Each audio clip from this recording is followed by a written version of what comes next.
Bismillahirrahmanirrahim. Assalamualaikum warahmatullahi wabarakatuh.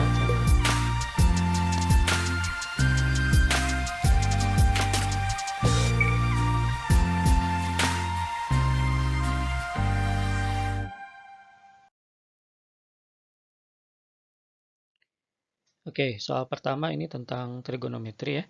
Jadi ditanya nilai minimum fungsi gx 2a sin x ditambah dengan 3b. Baik, sebelum ke soal, ini hanya untuk mengingatkan.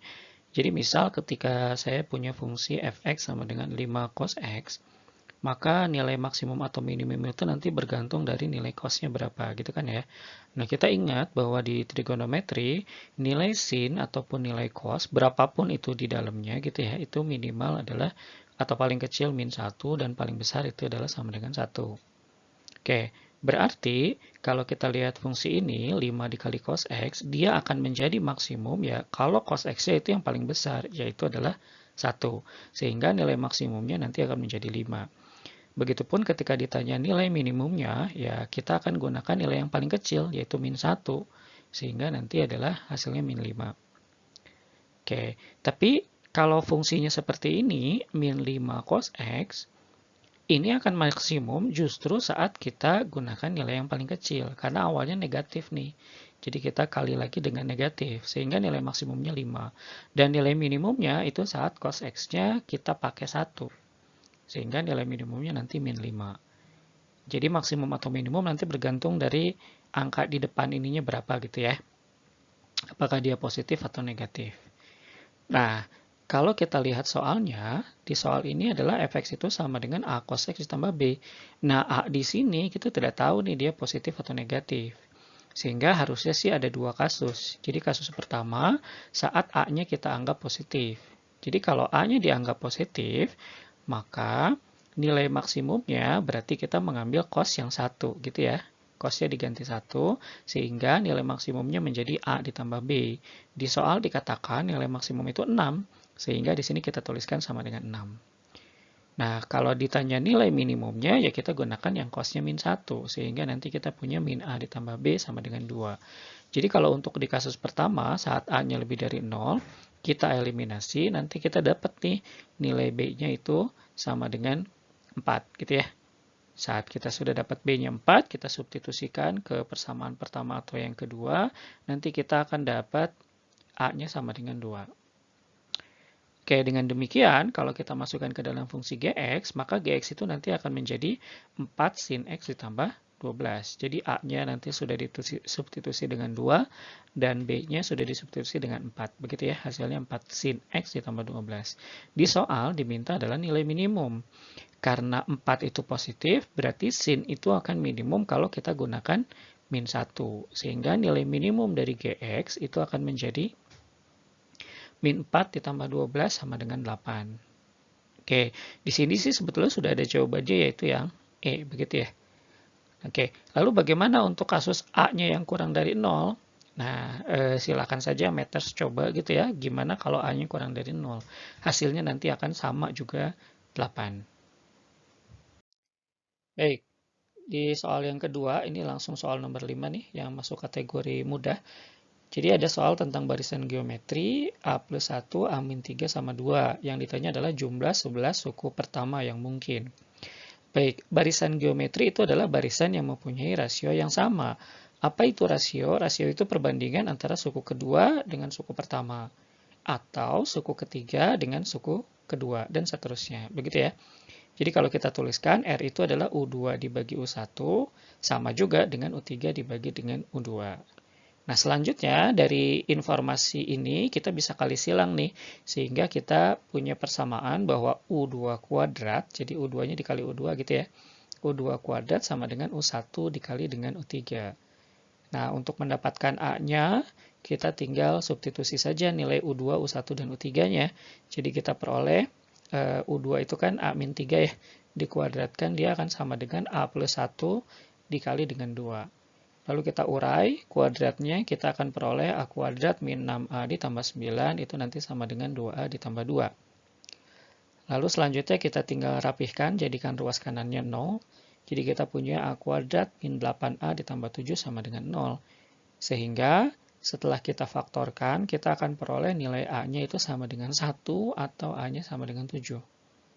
Dengan demikian, barisan geometrinya itu nanti punya dua nilai, untuk A sama dengan 1 dan untuk A sama dengan 7. Oke. Untuk A sama dengan 1, maka barisan geometrinya kita ganti nih semua A-nya dengan 1 gitu ya. Maka kita peroleh barisan geometrinya menjadi 2, min 2, 2, dan kalau kita teruskan nanti akan begitu polanya, min 2, 2, dan seterusnya. Ini kalau kita jumlahkan nih setiap dua suku gitu ya, itu hasilnya kan 0 nih. 2 tambah min 2, 0. 2 tambah min 2, 0 gitu ya. Sehingga kalau misalkan ditanyanya jumlah 11 suku, artinya 11 ini ganjil ya. Maka sama aja dengan nilai dari suku pertama. Jadi S11 itu nanti akan sama dengan 2. Nah, ini nggak usah pakai rumus juga bisa lah ya gitu, hanya tinggal melihat pola ini saja. Rasa-rasanya kita tidak perlu pakai rumus, kita sudah dapat S11-nya sama dengan 2. Dan di pilihan jawaban itu sudah ada, jawabannya adalah yang A. Nah, lalu bagaimana kalau A-nya sama dengan 7? Nah, untuk A sama dengan 7, bisa dicoba juga dengan cara yang sama gitu ya, nanti dibuat barisan geometrinya. Hanya saja untuk soal ini sudah ada jawabannya nih untuk A sama dengan 1 begitu ya. Jadi kita tidak perlu melakukan perhitungan untuk A sama dengan 7. Baik, soal selanjutnya itu tentang limit. Ditanyakan adalah limit X mendekati 3, X kuadrat min 9 dibagi dengan akar X plus 1 min 7 min X. Cara yang biasa dilakukan untuk menyelesaikan limit seperti ini, itu bisa pakai turunan gitu. Jadi kita menggunakan dalil L'Hopital, di mana pembilang dan penyebut itu diturunkan. Nah, untuk menurunkan pembilang, rasa-rasanya tidak sulit ya. Turunan dari X kuadrat min 9 itu 2X. Nah, untuk turunan bentuk akar, ingat nih supaya mudah kita punya aturan seperti ini. Jadi kalau kita punya Y sama dengan akar Fx gitu, ketika dia diturunkan kita hanya perlu nurunin bagian dalam akarnya saja. Jadi bagian dalam akarnya diturunin f aksen X, lalu kita bagi dengan 2 kali akar itu. Jadi akar itu kita tulis ulang di sini. Oke, kalau di kasus soal yang ini, kita lihat bahwa di atas nih, turunan X kuadrat min 2X itu 2X gitu ya. Ini mudah ya. Nah, lihat, turunan dari X plus 1 di dalam akar ini kan turunannya 1 nih. Nah, lalu kemudian kita bagi dengan 2 kali akar itu. Jadi kita tuliskan lagi akar itu. Begitupun turunan dari 7 min X itu adalah min 1. Lalu kita bagi dia dengan 2 kali akar itu. Oke, bisa difahami ya. Nah, lalu kemudian setelah diturunkan, ya kita tinggal substitusikan saja nilai 3-nya. Jadi setiap X kita ganti dia dengan 3. Hasilnya yang atas 2 kali 3, yang bawah adalah 1 per 2 akar 4 dikurangi dengan min 1 per 2 akar 4. Nanti kalau sudah dirapihkan, hasilnya 6 dibagi setengah ya. Seperempat tambah seperempat setengah, hasilnya itu adalah 12. Jadi soal ini jawabannya adalah yang B, 12. Tapi ada juga cara lain, yaitu dengan menggunakan kali sekawan. Jadi kalau kita kali sekawan, supaya menghilangkan akar, maka kita kali baik pembilang dan penyebut dengan lawan dari atau sekawannya dari penyebut ini ya. Nanti bedanya itu tinggal pakai tanda plus di sini. Nah, kita kalikan saja biasa, nanti kita peroleh bentuk seperti ini. Yang atas X kuadrat min 9 dikali dengan ini semua gitu ya, pengali ini semua. Ini nggak usah dikaliin satu-satu, biarkan saja dia dalam kurung seperti ini. Sementara yang bawah kalau dia kaliin nanti akarnya hilang. Jadi tinggal X plus 1 dikurangi dengan 7 min X. Lalu kalau kita rapihkan, yang bawah nantinya jadi 2X min 6 gitu ya. Sementara yang atas juga sama, tetap nggak usah dikalikan. Tinggal kita faktorkan saja pembilang dan penyebutnya. Hasilnya jadi seperti ini. Lalu kemudian ini ada yang sama nih, X min 3 dan X min 3 kita coret gitu ya. Terakhir kita tinggal substitusikan nilai X sama dengan 3. Hasilnya akan menjadi seperti ini. 3 ditambah 3 jadi 6 gitu ya. Lalu 3 dimasukkan ke dalam akar ini jadi akar 4. Begitupun ke dalam akar ini jadi akar 4. Sementara penyebutnya masih ada 2 gitu ya. Jadi di sini penyebutnya 2. Kalau sudah dihitung hasilnya juga sama 12. Jadi untuk soal yang ini jawabannya adalah yang B.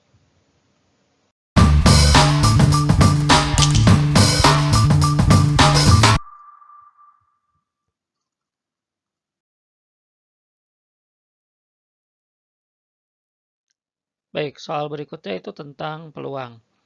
Ari dan Ira merupakan anggota dari suatu kelompok yang terdiri dari 9 orang. Banyaknya cara membuat barisan dengan syarat Ari dan Ira tidak berdampingan.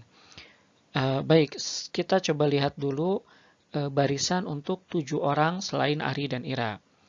Jadi ada 7 tempat nih yang akan diisi oleh 7 orang tersebut.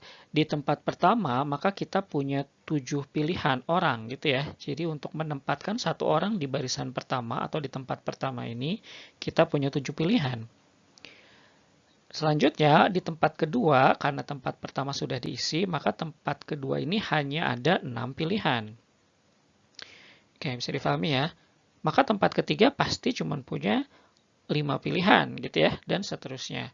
Sehingga banyak cara untuk menempatkan 7 orang selain Ari dan Ira itu nanti adalah 7 faktorial. 7 faktorial itu 7 dikali 6 dikali 5 sampai dikali 1. Begitu ya.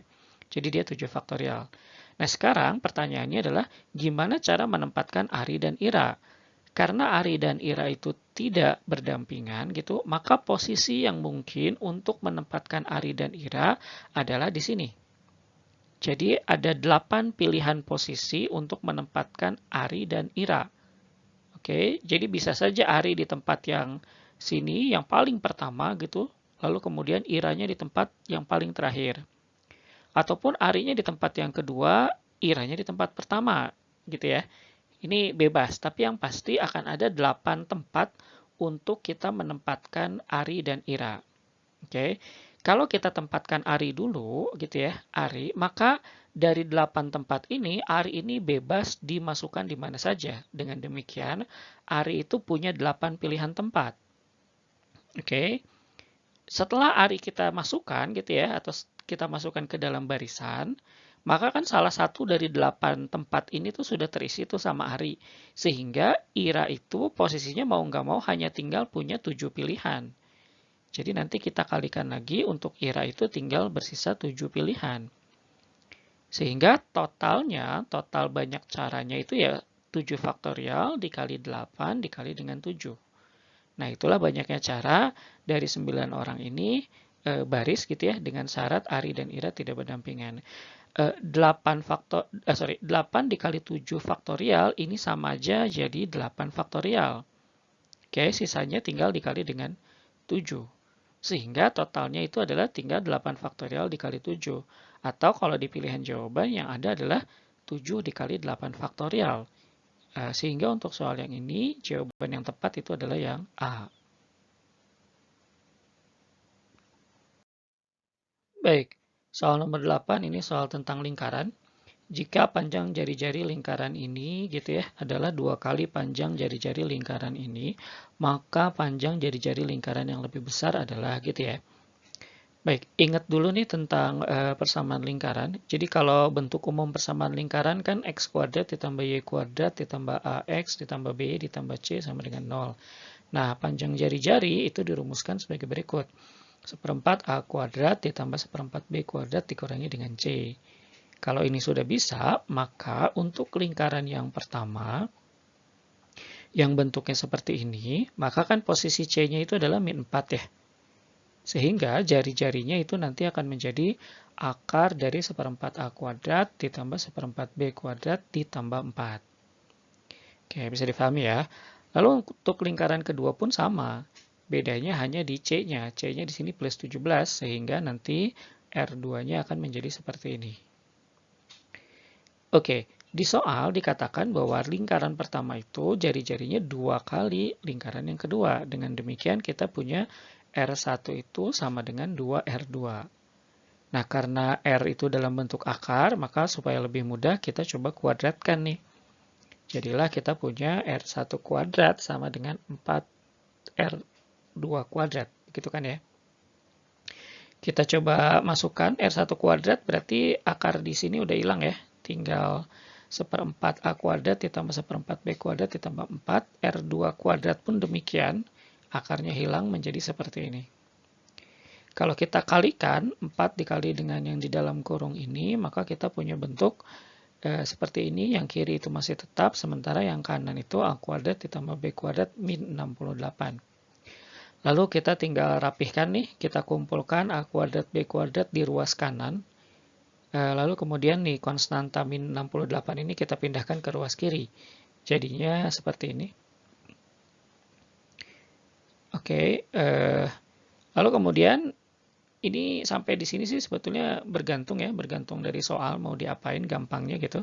Tapi karena ditanyakan nanti R1 itu seperempat A kuadrat ditambah seperempat B kuadrat gitu ya, supaya lebih mudah, kita coba bagi 3 aja semuanya.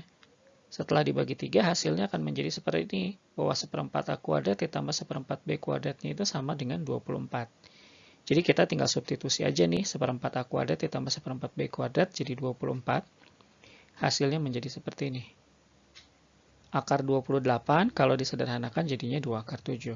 Jadi untuk soal yang nomor 8 ini jawabannya itu yang B. Oke, sampai sini dulu Matters. Semoga bermanfaat ya. Assalamualaikum warahmatullahi wabarakatuh.